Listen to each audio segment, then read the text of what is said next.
कि मस्जिद बनने से यहाँ पे झांकियाँ निकलनी बंद हो गई हैं, जागरण वगैरह करते हैं तो जब भी ये लोग ऑब्जेक्शन उठाते हैं। वो मस्जिद में नहीं है, वो मकान है। वो नक्शा जो बनवाया है वो 2 नंबर से बनवाया है। कुछ लोग चाहते हैं, मकसद उनका सिर्फ एक है कि जब दंगा हो, फसाद हो, उससे फायदा हो। जबरदस्ती दंगा कराने के लिए, झगड़ा करने के लिए जबरदस्ती ये लोग काम करना चाहते हैं दूसरे लोग। पोस्टर तो राजनीति टॉपिक पे लगवाए गए। हिंदुओं को भगाने के लिए ही सब षड्यंत्र किया जाता है।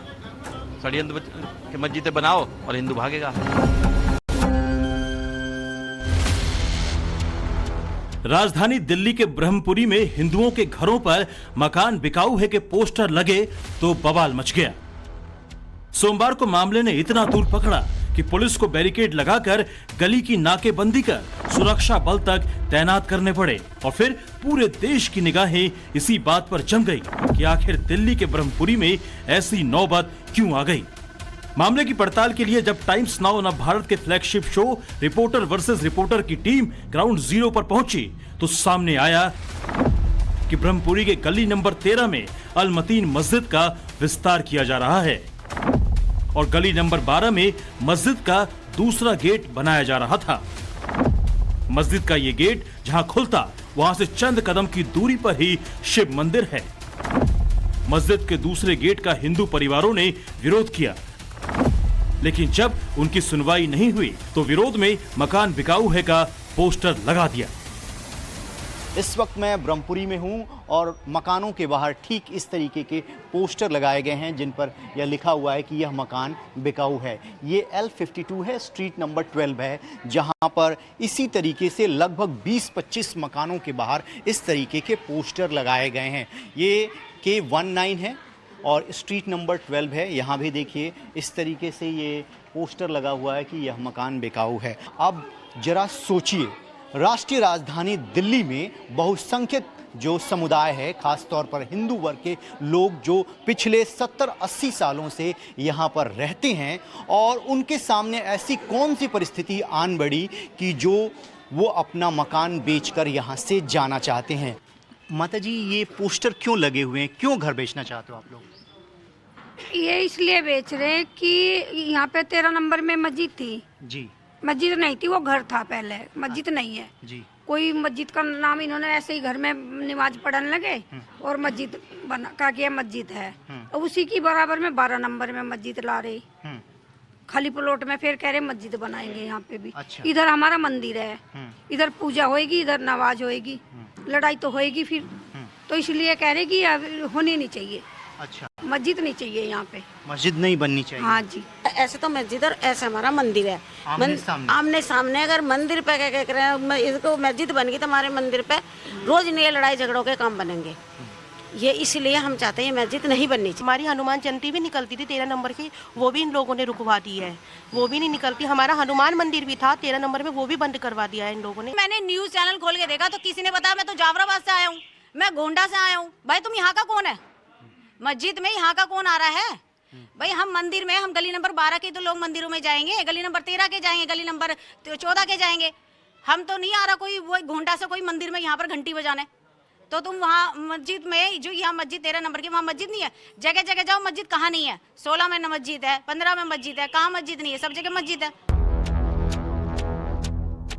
अब आपको विवाद समझाते हैं। ये जो मंदिर देख रहे हैं आप, ये लगभग 1984 में ये भगवान शंकर का मंदिर जो है ये स्थापित है। यहाँ के जो लोग हैं हिंदू धर्म के मानने वाले, वो यहाँ पर पूजा करते हैं। ये गली आप देख रहे हैं और यहाँ से ठीक 10 कदम की दूरी पर आप देखिए जो यहाँ पर बोर्ड लगा हुआ है कि इस प्लॉट का कार्य जो है MCD की अनुमति से किया जा रहा है। जो हिंदू धर्म के जो लोग हैं वो ये कह रहे हैं कि इसको मस्जिद का एक्सटेंशन किया जा रहा है और उसका जो गेट है वो ठीक जहाँ मैं खड़ा हूँ, जहाँ ये मंदिर है, उसके सामने खोलने का प्रयास किया जा रहा है, जिस बात को लेकर विवाद हुआ है। शिव मंदिर की तरफ खुलने वाले अलमतीन मस्जिद के इसी गेट को लेकर विवाद चल ही रहा था। इसी बीच स्थानीय लोगों और पार्षद ने एक बड़ा दावा कर दिया। दावा ये कि गली नंबर 12 में मस्जिद के लिए इन 2 प्लॉटों की खरीद का तरीका संदिग्ध है। दोनों प्लॉट करीब 40-40 लाख में खरीदे गए। दोनों प्लॉट की खरीद में पेमेंट का पैटर्न सेम था।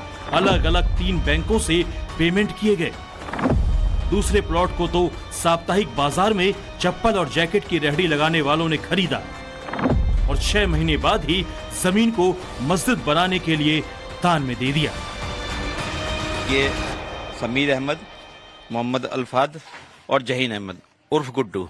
तो ये जो गुड्डू भाई हमारे, ये साप्ताहिक बाजार लगाते, चप्पल बेचते हैं, सब चप्पल पे साप्ताहिक बाजार आती है। अब हमारा ये कहना है कि ये जो 40,70,000 रुपये सर्कल रेट के अनुसार जो अमाउंट आ रहा है, जो इन्होंने शो करा है, वैसे तो अमाउंट ज़्यादा में बिकी है ये, पर सर्कल रेट के अनुसार ये ड्यूटी दी गई है। तो इनके पास ये जो अमाउंट है, ये कहाँ से आ रहा है, इतना अमाउंट कैसे आया? सबसे चौंकाने वाली बात जहीन अहमद उर्फ गुड्डू की है, जो साप्ताहिक बाजार में चप्पल की दुकान लगाता है। इसीलिए हिंदू परिवार सवाल उठा रहे हैं कि रेहड़ी लगाकर चप्पल बेचने वाला इतना पैसा कहां से लाया? जमीन को खरीदने और दान करने का पैसा कहां से आया? हिंदू परिवारों को शक है कि इसके पीछे विदेशी फंडिंग हो सकती है और इसके पीछे बड़ी साजिश की आशंका जता रहे हैं। एक जूते चप्पल बेचने वाला रेडी पे या बाजार में वो जैकेट लगाने वाला 2 आदमी है। दोनों आदमी वो मजदूर है टाइप के, और वो 2.5 करोड़ 2 करोड़ की ज़मीन को मतलब ही दान में दे दे, उस प्लॉट को, मकान को, जो मस्जिद का रूप ले रखा है। तो ये एक चिंता का विषय है। इस पे भी जांच होनी चाहिए। सीबीआई ये पैसा कहाँ से आ रहा है? तो आप लोगों को क्या जानकारी है, कहाँ से आ रहे होंगे पैसे? ये वक्फ बोर्ड या कोई ये पीछे से जो ताकतें हैं, जो पाकिस्तान से या कोई भी शरारती ताकत जो है बाहर की, विदेश की, ये लगी हुई है, चाहे बांग्लादेश की हो चाहे वो पाकिस्तान की। ये खुलासे ब्रह्मपुरी में रहने वाले हिंदुओं को डरा रहे हैं। हिंदू समुदाय मस्जिद निर्माण को एक मोडस ऑपरेंडी मानता है। उनका आरोप है कि मुस्लिम समुदाय ने ब्रह्मपुरी में पहले फ्लैट लिया, फिर फ्लैट को मस्जिद में कन्वर्ट किया। इसके बाद माहौल बदला और हिंदू पलायन को मजबूर हो रहे हैं। हर गली में एक मकान खरीद रहे हैं और पहले 8 नंबर में भी इन्होंने कोशिश करी थी मस्जिद बनाने की। वो तो हम हिंदू भाई इकट्ठे हुए तो मस्जिद नहीं बन पाई, वरना उसमें भी बना रहे थे। 15 नंबर में बन चुकी है ऑलरेडी, 16 नंबर में बन चुकी है, 17 में बन चुकी। इन्होंने हर गली में मस्जिद बना रखी है। 13 नंबर में भी इतने हिंदू रहते थे, सब लोग चले गए। जब से 13 नंबर में मंदिर बंद हुआ है, हमने मंदिर जाना छोड़ दिया। अब ये 12 नंबर में भी मस्जिद बनाने की कोशिश कर रहे हैं। हम चाहते हैं कि ये मस्जिद ना बने। हिंदू परिवारों के इन आरोपों के बाद सवाल उठ रहे हैं कि आखिर मस्जिद को बड़ा करने की जिद क्यों है? मस्जिद को और बड़ा करने की जिद साजिश का हिस्सा है या जरूरत है? इन सवालों के जवाब रिपोर्टर वर्सेस रिपोर्टर की टीम ने मुस्लिम समुदाय के लोगों से जानने की कोशिश की।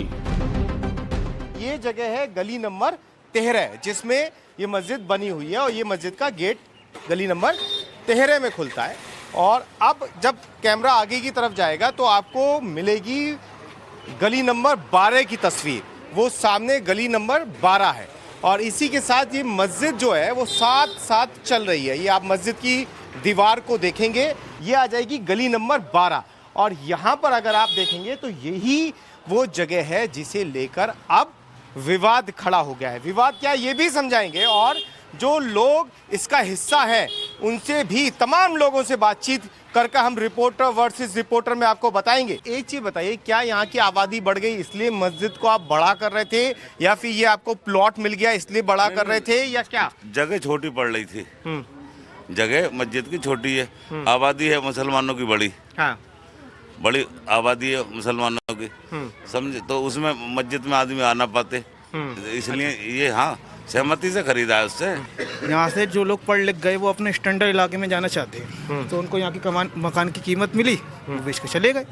किसी ने उनसे जबरदस्ती तो लिया नहीं। एमसीडी कह रही है कि इसका जो नक्शा है वो ही सही नहीं है, इसे बनने की अनुमति नहीं मिलेगी। जो भी है सर, कोर्ट में मसला चलेगा, जो भी मसला, इतना तो मुझे जानकारी नहीं, लेकिन मैं चाहता हूँ हमारे इलाके में स्वास्थ्य, कोई झगड़ा, कोई आपसी झगड़ा, मुटाव 2 पक्षों में ना हो, बस बिल्कुल ये ना हो। फिलहाल एमसीडी ने मस्जिद के एक्सटेंशन की परमिशन रद्द कर दी है। वहीं गली नंबर 12 में इसका गेट भी नहीं खुलेगा। कंप्लेन की गई एमसीडी में। यहाँ पर दिल्ली पुलिस के जो सीनियर ऑफिसर्स हैं वो डिप्लॉय किए गए और उसके बाद एमसीडी ने ये भरोसा दिया है कि ये गेट नंबर यानी गली नंबर 12 में मस्जिद का दरवाजा पुलकित अब नहीं खोला जाएगा। एक चीज़ और है, सबसे पहले क्या चीज़ बनी, अगर आप मंदिर के ऊपर जाएंगे तो 1984 में ये मंदिर बना दिया गया, यानी कि इस मंदिर की जगह, इस मंदिर में भगवान शिव की मूर्ति 1984 से रखी हुई है। और सामने अगर आप देखेंगे तो जो पीछे आपको वॉल दिखाई दे रही है वो मस्जिद की दीवार है। वो पहले से मस्जिद करीब करीब 9-10 साल पहले बना दी गई थी और उसमें नमाज पढ़ी जाती है और तमाम जो आसपास के इलाके के मुस्लिम लोग हैं वो यहाँ आकर नमाज पढ़ते हैं। और इसके अलावा ये जो जगह है, जो नया प्लॉट आप देख रहे हैं, ये वो जगह है जहाँ पर मस्जिद को बड़ा कर उसका गेट निकालने की कोशिश थी, जिसे अब रोक दिया गया। ब्रह्मपुरी में फिलहाल शांति है, लेकिन मस्जिद के एक्सटेंशन के कथित पैटर्न और एक्सटेंशन वाले प्लॉट की कथित संदिग्ध खरीद वाले खुलासे के बाद यहां लोगों के मन में आशंका बनी हुई है। आशंका इलाके में डेमोग्राफिक बदलाव की, धार्मिक त्योहारों पर टकराव के डर की, डर इस बात का भी कि 2020 के दंगों के जख्म फिर से हरे ना हो जाए, क्योंकि 2020 के दिल्ली दंगों की आग यहां भी फैली थी और गोली लगने से 3 हिंदू युवक घायल हुए थे। इसीलिए लोग कह रहे हैं कि आखिर ये शांति कब तक टिकाऊ रहेगी। जिम्मेदारी आखिर किसकी कि इस तरीके के पोस्टर देश की राजधानी दिल्ली में ना लगे या फिर किसी भी जगह पे पूरे देश में ना लगे। रवि, उम्मीद करते हैं कि इस तरीके के पोस्टर भविष्य में देखने को नहीं मिलेंगे। अगर किसी भी समुदाय पर किसी भी प्रकार का दबाव बनाया जाता है, जो तमाम एजेंसियां हैं उनको काम करना चाहिए और ख़ास तौर पर बहुसंख्यक समुदाय यानी हिंदू समुदाय दबाव में अपना मकान न बेचे। इसके लिए जितने भी नियम कानून हैं उनका प्रयोग करके उनके अधिकारों की रक्षा होनी चाहिए। आज के लिए बस इतना ही। रिपोर्टर वर्सेस रिपोर्टर में कल आपको लेकर चलेंगे, एक नए मुद्दे के साथ जुड़ेंगे।